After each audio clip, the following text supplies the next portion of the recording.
안녕하십니까. 이어서 원주에서 전해드립니다. 10년간 방치된 원주 동부순환도로의 미개통 구간이 내년 초 착공에 들어가 오는 2027년 완전 개통됩니다. 원주시는 동부순환도로 9.98km 가운데 개통되지 않은 중앙선 옛 철도 구간 0.3km의 철도 노반을 철거해 최근 개통한 데 이어 터널 구간 1.98km도 해빙기가 끝나는 내년 초 착공에 들어갈 계획입니다. 사업 구간은 왕복 4에서 6차선으로 동쪽 내부순환도로가 완성되면 시가지 교통량 분산과 교통 정체 해소는 물론 동부권 지역 발전의 효과가 기대됩니다. 코로나19 수능 3년 차인 올해는 수험생들이 마스크를 착용하고 수능 시험을 치러야 합니다. 강원도 교육청에 따르면 수능 당일 수험생은 마스크를 상시 착용해야 하고 본인 확인과 부정행위 방지를 위한 얼굴 확인에 적극 협조해야 합니다. 도내 49개 중고등학교 시험장 학교는 11월 17일 수능 사흘 전인 11월 14일부터 18일까지 원격 수업으로 전환됩니다. 확진된 수험생은 별도의 시험장에서 입원 치료 중인 확진자 수험생은 원주 의료원 등 지정된 병원 시험장에서 시험 당일 증상이 있는 수험생은 분리시험실에서 수능에 응시할 수 있습니다.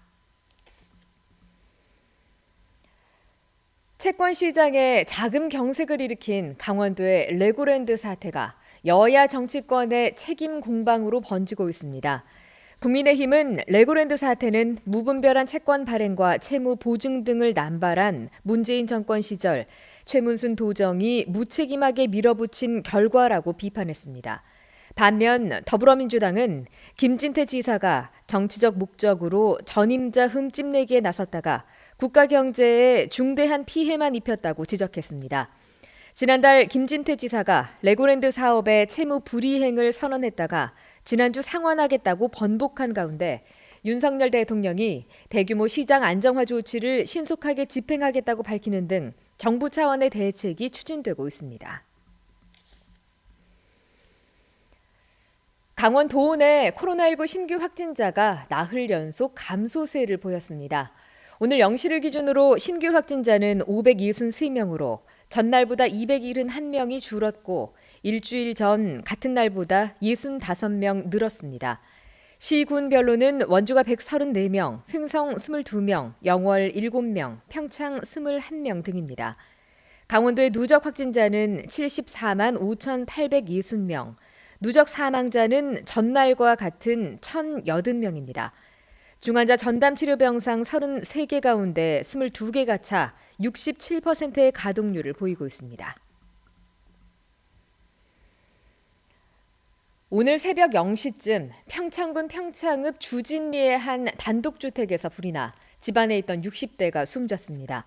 평창 소방서에 따르면 불을 진압하는 과정에서 거주자 69살 A씨가 숨져 있는 것을 발견했고 불길은 1시간 만에 잡았지만 88제곱미터 규모의 주택 한 채가 모두 탔습니다. 경찰과 소방당국은 아궁이에서 불이 시작된 것으로 보고 있으며 오늘 오후 다시 합동 감식 조사를 벌일 예정입니다. 평창군이 2018 평창 동계올림픽을 기념하기 위한 사업의 일환으로 자원봉사자 거리 조성에 나섭니다. 평창군은 동계올림픽이 남긴 무형 유산 중 하나인 자원봉사자들의 희생과 봉사정신을 기념하고 추억을 담은 공간을 조성하기 위해 대관령면 횡계리 올림픽 플라자 인근 하천변을 따라 자원봉사자 거리를 만든다고 밝혔습니다. 오는 11월 말까지 참여한 자원봉사자들의 기록을 찾기 위한 용역을 실시하고 봉사자들의 메시지를 수집해 자원봉사자 거리 바닥석에 기록할 예정입니다. 원주지방환경청이 국가하천 원주천 하천 재해 예방사업 실시 설계에 대한 주민 설명회를 다음 달 1일에 개최합니다.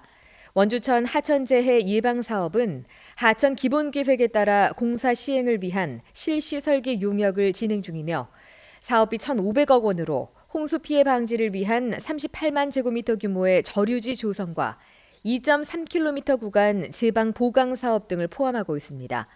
특히 학성 저류지는 재해 예방뿐 아니라 주민들을 위한 친수 공간으로 조성될 예정입니다. 지금까지 원주에서 전해드렸습니다. 고맙습니다.